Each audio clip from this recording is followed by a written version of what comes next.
joining us. Thank you. It seems tonight that David Cameron could offer last-minute concessions to Tory MPs preparing to give him a bloody nose at Westminster tomorrow when they get stuck into the bill for the European referendum. There's a lot of happiness on both sides of the Europe divide that the Prime Minister may ditch the rules which would limit announcements on Europe during the 4-week campaign leading up to the vote, the so-called purdah period, which existed during the last year's Scottish referendum, and now seems likely that the government may cave in on some demands. In a moment, I'll be speaking to the former Labour Minister tipped to lead the No campaign. But first, here's our political editor, Allegra Stratton. How to run a No campaign? It's a question preoccupying some of Westminster's sharpest strategists. The Yes campaign feels a bit more confident, and the people that want Britain out of the EU were perhaps caught napping. They didn't expect the Prime Minister to get a majority. Perhaps they didn't expect, then, that there would be a referendum. Well, now there is. Newsnight understands that towards the end of this week, the campaign to take Britain out of Europe will, in the words of one source, get something of a reboot. They won't tell us what, so they're being very mysterious, but it's thought that all the different elements will be coordinated for the first time. But this evening, Eurosceptic MPs may already be savouring their first victory. The government had been planning to carry on the business of governing during the EU referendum. They weren't going to impose something called purdah. This would have allowed more pro-European interventions from the government, and it was incensing Eurosceptic MPs, so much so that they plan to defeat the government on it tomorrow. Today, Eurosceptics have been in talks with the government, and I understand this evening that they're confident that by tomorrow morning there will be a compromise. But who should lead the No camp? Labour's Kate Hoey's name has been floated. Labour voters are seen as the swing voters in the referendum. They voted UKIP in their droves at the last election. A Labour figure could persuade them to vote for the No camp. Others think it should be a non-political figure like manufacturer James Dyson. It's not clear whether Linton Crosby will be on this side.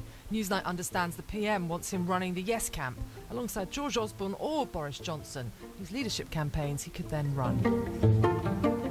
What does Britain leaving actually look like? The second problem, well, all of the different No factions have different views on what Britain out of Europe looks like. Whether we become like Norway, freely trading with the EU but not a member, or like Switzerland, even further removed but still in the single market, or something else entirely. The Yes camp, by contrast, when the negotiations are done, will at least have one vision.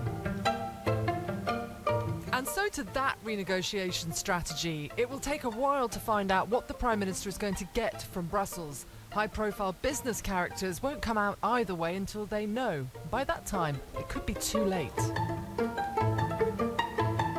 What to do about Nigel?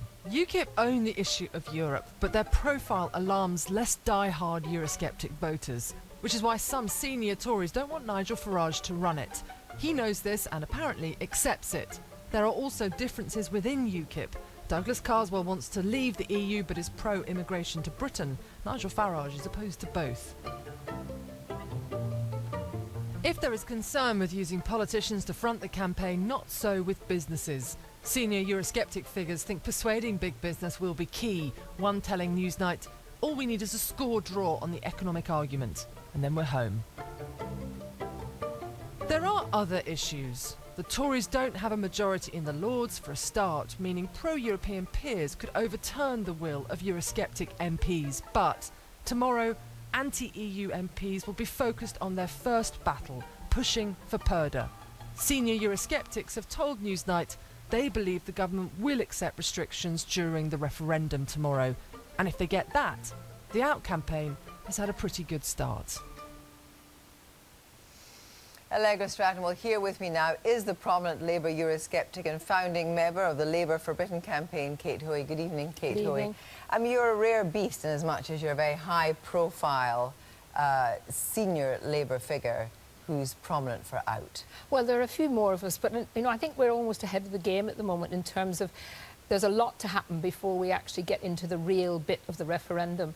And at the moment, what we're doing in Labour for Britain is trying to make sure that there is a real debate within the Labour Party, and particularly reaching out to Labour activists and to Labour supporters who feel that the Labour Party has never had a proper discussion and has taken a kind of mantra that we must be pro-EU, and whatever the negotiations are, we're going to stay in. Are there other high-profile Labour figures who aren't yet out for out?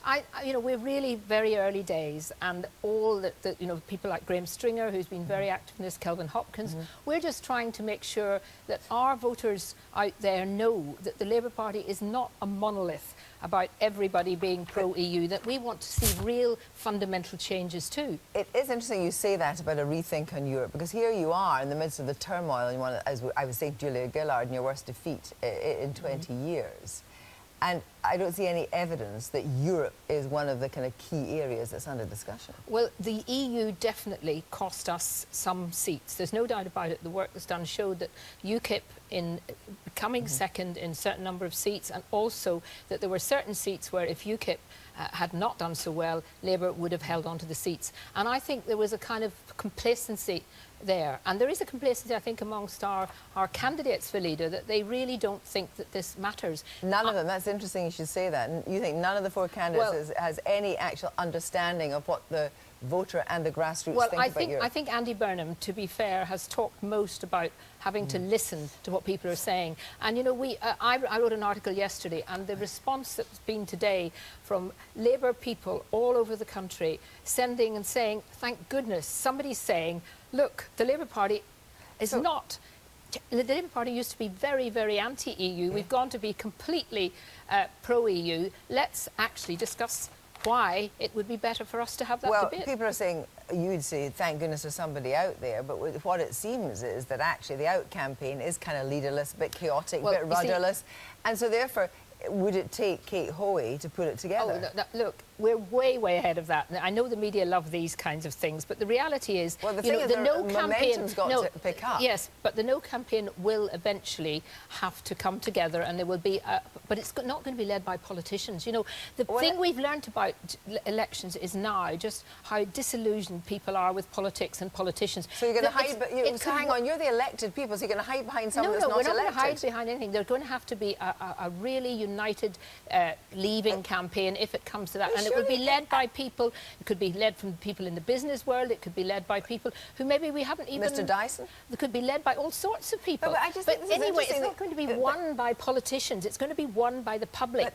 the politicians are the ones that are leading the way in this, and it is interesting that what you seem to be suggesting is, and that is a terrible admission, isn't it, that the stock of politicians is so low that you don't think a politician could successfully lead this campaign? I think it's the truth. I think politicians are actually not very well considered at the moment. Certainly not Mr. And of course, I would be certainly involved in any campaign, as would lots of other MPs. Let me just get this on the record now. You wouldn't lead it.